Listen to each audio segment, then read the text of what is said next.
Hi guys, this might take a bit of explaining. I've got some notes. I've got 3 issues of Mr. Miracle, and I'm going to give it a shot. Wish me luck. Right, here we go. So this is the... Oops, it's fallen off already. This is the latest issue of Mr. Miracle. Mr. Miracle number 6, which is the end of the first arc, and that cover is probably one of my favourite covers in the entire arc. Here we've got issue number 1, also a top cover. The question throughout the book then is DARKSEID is, DARKSEID is, DARKSEID is, DARKSEID is, intriguing you. What's going on here? In issue number 3, not so fond of that cover really, we have scot-free Mr. Miracle himself speculating. Here we go.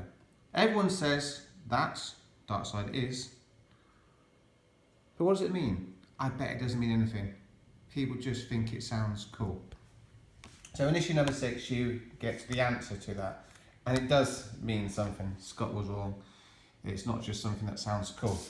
Right. I'll explain at the end of this book then what DARKSEID is means, and I'll just quickly take you through what happens in this particular issue then.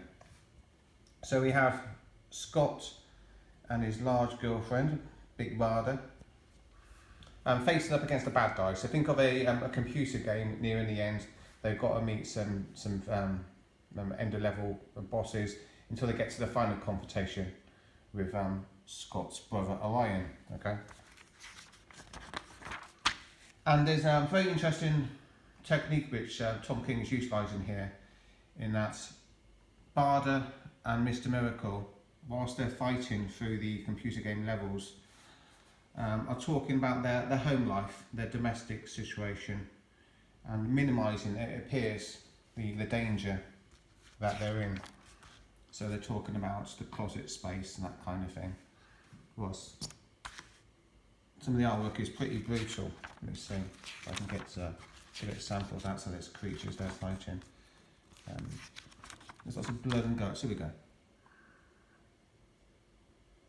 So they're arguing about the closet space and the rooms and cigar boxes and stuff. When you really think they should be concentrating on who they're attacking here, because it seems like a life and death situation. It doesn't really seem to make a lot of sense, but it does to me at the end of the book. Right. So the first part of the book, looking at my notes here, can be summed up here. Something that Barda says to Scott. Warnings are just people telling you what to do. You make your own life. As they're going through the levels here, there's constant warnings. Let's see if I can give you an example of the warnings that are given. There we go. Warning, tire dragon will now consume you. So the first half of the book then is to ignore the warnings. That's the message here. And I'm thinking, right, warnings, ignore them. Warnings are just people telling you what to do. You make your own life. There's a feeling of individualism here, that there's no group that's looking out for your best interests. That makes sense for the character, Big Barda, because Big Barda has always been, struggling by herself to do things. So it makes sense for the character, but I think just from a wider perspective, we need communities, we need to rely on people, we need families, we need people with shared interests, etc.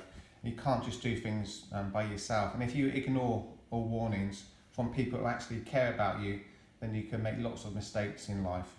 Let me think of a good example here. A dad telling his daughter, don't marry that guy with the nice abs and the nice hairline. He looks great, but he's a creep, and he's the bad choice for you to make. That's a warning. That's a warning that you should heed. So some warnings should be heeded. But it makes sense here because Barda didn't have that strong daddy in her life. She just had some villains basically. Anyway, so this is the second half of the book then.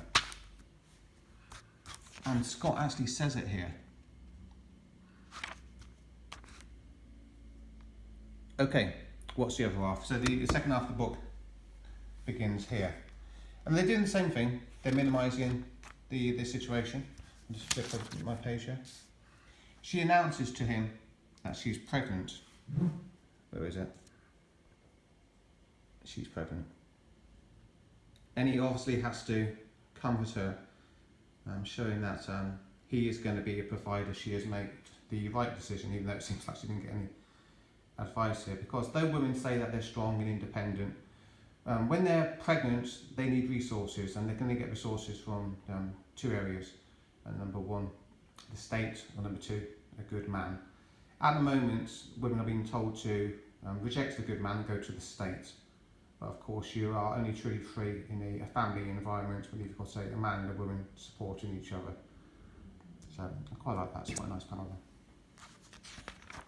From there, we have a final battle with one of the main. Where is he? Actually, I went past it a bit here. This character here, I think he's called. It's in issue number 3. This guy here, I think he's called Light Ray.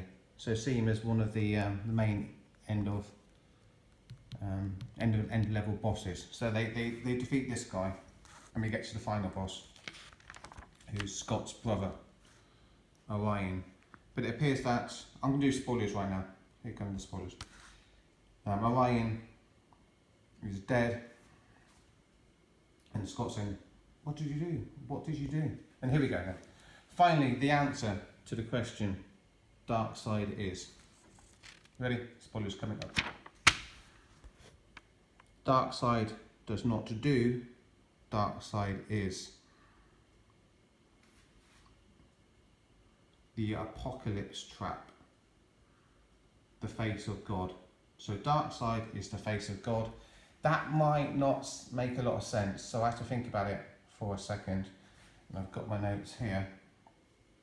The face of God. DARKSEID is a tyrant, which means that there is no free will. You are trained on tracks, and that explains why everything in this book was minimised. So as they were actually going along tracks there, talking about the closet space and whatever, of course they were talking about other issues, because they're not really participants in their own life. They haven't got free will.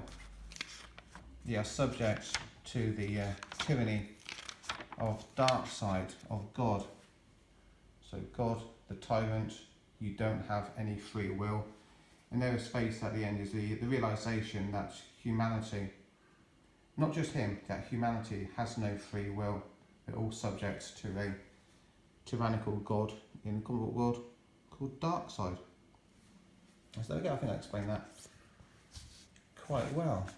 I don't want to balls up the review at the end, so I think I'll end it there and just leave it open and say that I'm very impressed. I'm very much enjoying the comic book, and it really forced me to think a bit deeper than your average comic book. So this is an easy 10 out of 10. I'm very, very satisfied. Best book available at the moment. Mr. Miracle, number 6. Tom King. Deep thinker. Really is. 10 out of 10 book. Easy. So I'll end the review there. Thanks for checking it out. Looking forward to the comments down below. Not just on the comic book, but on the concept of free will, which is something that keeps popping up in all my videos at the moment. So if you look at my previous videos on this channel, the issue to do with free will is there, particularly in the Judas review that I did. Not many people looked at that review, so please check out the Judas review. Yeah, free will. Do we have it, or are we just subject to a tyrannical God? Fascinating stuff. Cheers, guys. Please like and subscribe if you'd be so kind. I'm off for now, but I'll be back later, of course. Goodbye. See ya.